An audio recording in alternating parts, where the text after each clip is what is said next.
Welcome to the Learning Pines YouTube. We hope this video helps. In this video, I will show you how to make delicious macaroni salad, step by step. First, let's start with the pasta. You'll want to use 1 pound of elbow macaroni for this recipe. Cook it according to the package directions until it's perfectly al dente, which usually takes about 7 to 9 minutes. Once cooked, drain the pasta and rinse it thoroughly with cold water to stop the cooking process and prevent sticking. This ensures a firm, not mushy, texture for your salad. Next, let's create that signature creamy dressing. In a large bowl, combine 1 1/2 cups of good quality mayonnaise.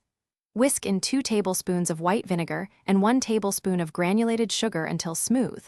For an extra layer of flavor, add 1 teaspoon of Dijon mustard and 1/2 teaspoon of celery seed.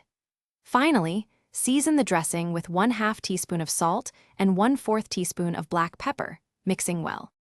Now it's time to add some fresh, crisp vegetables to our salad. You'll want to finely dice 1 cup of celery, 1/2 cup of red onion, and 1/2 cup of red bell pepper. These ingredients add a wonderful crunch and vibrant color.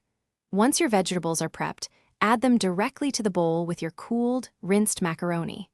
Ensure everything is evenly distributed before the next step. Finally, let's bring it all together. Pour the creamy dressing you prepared earlier over the macaroni and vegetable mixture. Using a large spoon or spatula, gently fold all the ingredients until everything is thoroughly combined and coated.